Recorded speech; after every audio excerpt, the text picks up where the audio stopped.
Vamos começar pelo básico do básico, que é saber a importância e a localização da Groenlândia. A Groenlândia é uma grande ilha, na verdade, a maior ilha que fica dentro do Círculo Polar Ártico. Ela é formalmente uma possessão da Dinamarca e é um dos territórios mais inexplorados do mundo, porque o governo dinamarquês simplesmente não tem os recursos para fazer a exploração desse território. Só que olhando aqui nessa perspectiva que muita gente ignora, a gente também percebe a importância estratégica da Dinamarca para a política do Atlântico Norte e também para o Círculo Polar Ártico. Perceba aqui comigo que a Groenlândia fica no caminho mais curto entre Washington e Moscou. Se você quiser fazer um voo direto entre as duas grandes capitais, você vai ter que passar por cima do território da Groenlândia. E por isso que o território da Groenlândia também é chamado de Midway, ou seja, meio do caminho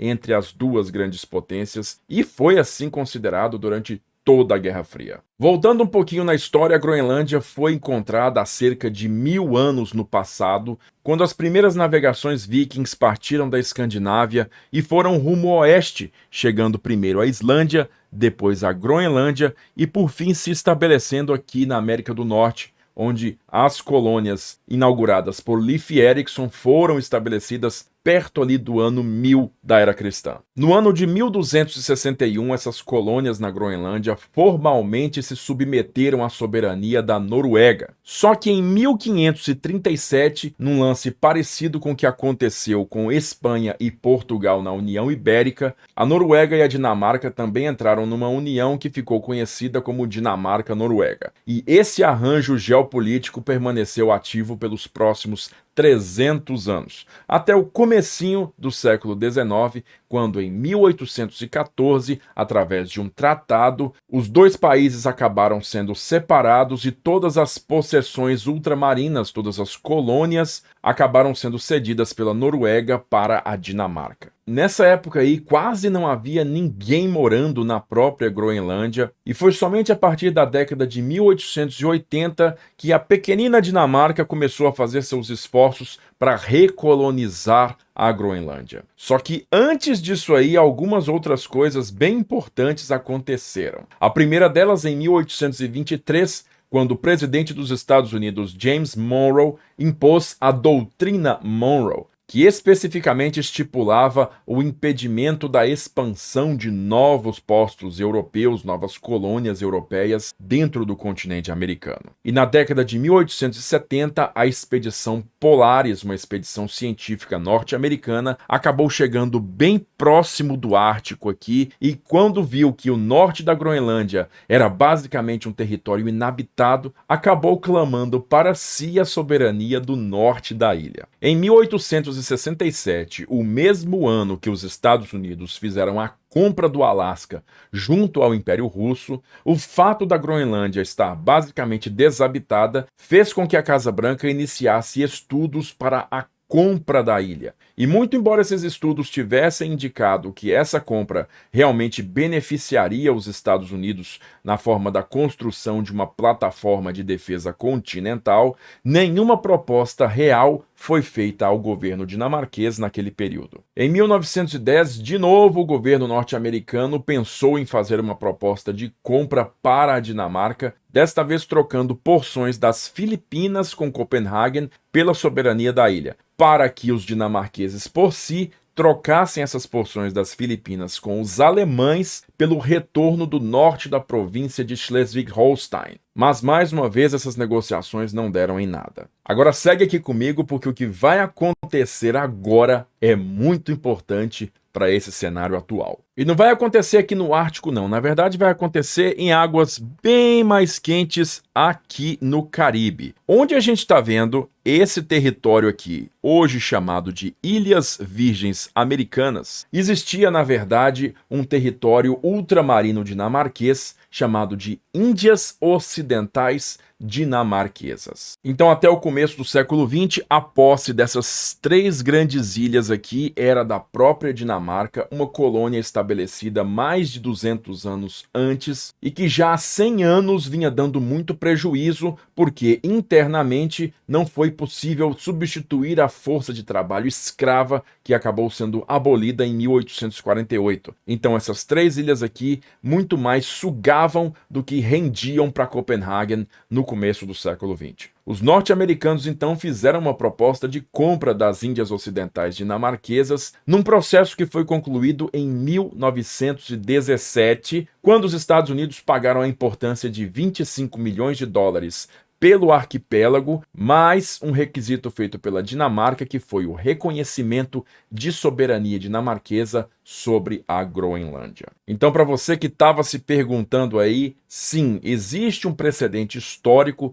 no qual a Dinamarca já vendeu parte do seu antigo território para os Estados Unidos. E no finalzinho dos anos 30, os Estados Unidos também inseriram a Groenlândia em seu plano Rainbow 4, um plano de defesa hemisférica, de defesa dos Estados Unidos, contra o ataque simultâneo de várias potências inimigas contra si. Esse plano, então, previa a ocupação prévia de diversos territórios europeus nas Américas, incluindo a Groenlândia, que seria ocupada pelos americanos num dos primeiros passos desse possível conflito. Mas aí chega a Segunda Guerra Mundial e a história da Groenlândia vai mudar para sempre. Porque em 9 de abril de 1940, a Wehrmacht, o exército alemão, vai invadir a Dinamarca e numa ação super rápida de menos de 6 horas vai conseguir a rendição do pequeno país. Por conta da Dinamarca ser muito pequena, diferentemente dos outros países europeus que foram atacados e ocupados pelos alemães, o seu governo, a sua chefia de governo e de Estado, não conseguiu fugir da Wehrmacht e ficou no país, o que significa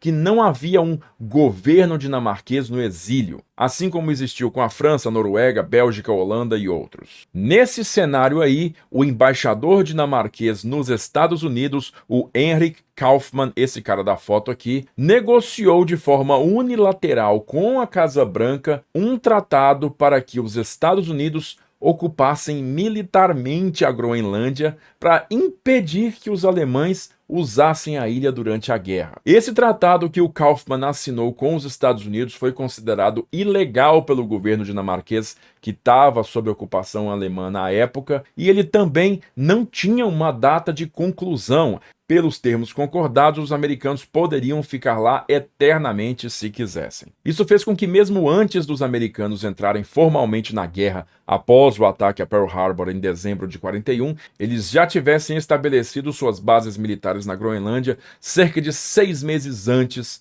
do ataque japonês. Mas aí a guerra acaba em 1945 e o novo cenário de Guerra Fria contra a União Soviética faz com que o novo governo norte-americano do Truman na Casa Branca, na pessoa do seu secretário de Estado, o James Burns, faça uma proposta de compra da Groenlândia junto à Dinamarca. James Burns ofereceu na época 100 milhões de dólares em barras de ouro, o que hoje equivaleria a aproximadamente $1 bilhão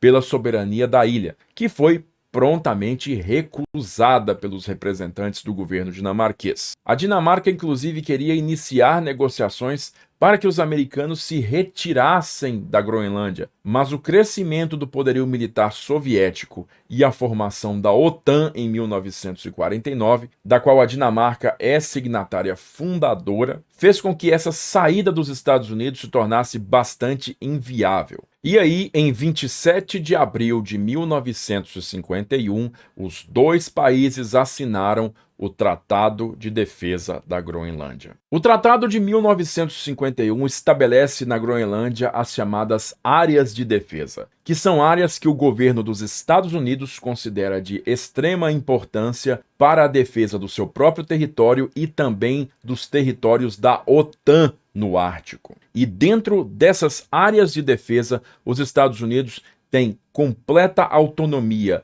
para operar navios, veículos terrestres e aeronaves, bem como construir quaisquer infraestruturas militares que julgar necessárias para a defesa e continuidade das operações naquele território. Através desse acordo, então, foi estabelecida e ampliada a base aérea de Thule, que fica no norte do país e que foi transferida para a Força Espacial dos Estados Unidos, recentemente criada, passando a ser chamada de Base Espacial Pituffik. Sumarizando, esta base militar dos Estados Unidos na Groenlândia é estabelecida por esse tratado entre os dois países, basicamente um território norte-americano na Groenlândia, e que foi extremamente usado pelo Pentágono durante toda a Guerra Fria. Com a queda da União Soviética, todavia, a presença norte-americana na Groenlândia também caiu bastante, e aí o país voltou a depender exclusivamente dos subsídios concedidos pela Dinamarca. Mas como a Dinamarca tem um caixa muito pequeno e a Groenlândia é 50 vezes maior que a própria Dinamarca, o dinheiro que chega para o governo local da Groenlândia é realmente bastante pequeno, sendo como comparação menor do que a dotação anual da cidade de El Paso, no Texas. Isso faz com que os vilarejos da Groenlândia não sejam ligados até hoje por estradas e também faz com que o território conte até hoje com apenas um punhadinho de aeroportos comerciais, cuja expansão é sempre complicada por questões financeiras. E como eu já falei, por conta dessas limitações, a Groenlândia segue sendo um dos territórios mais inexplorados do mundo, muito embora gigantescas reservas de minerais de terras raras, estimadas como sendo a segunda maior do mundo, bem como uma grande quantidade de petróleo no setor litorâneo,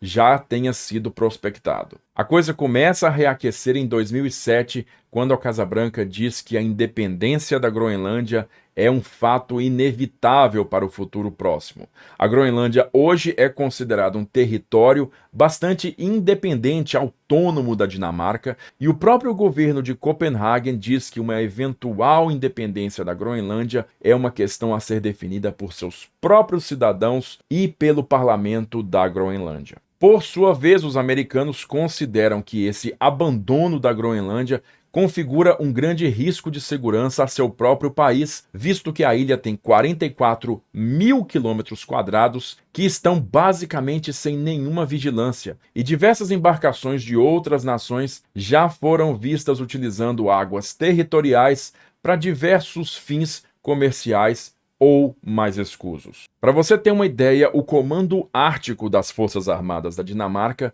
possui atualmente uma única aeronave de asa fixa, 4 helicópteros, 4 barcos e 6 trenós puxados por cachorro para patrulhar toda a ilha da Groenlândia. E aí cabe agora a gente falar um pouco sobre a questão da presença chinesa na ilha, que é o grande mote do Donald Trump para elevar essa questão mais uma vez. Iniciando em 2005, a China vem fazendo investimentos bilionários na Groenlândia, com destaque para a área de mineração e que hoje chegam a compor 11,5% do PIB da ilha. Em 2006, o parlamento da Groenlândia também autorizou a China a construir uma base científica em seu território, e em 2018 o governo chinês se autodeclarou uma nação semi-ártica, num reflexo da importância cada vez maior que o Ártico tem em sua política externa. Respondendo a isso aí, em 2019, os Estados Unidos conseguiram autorização da Dinamarca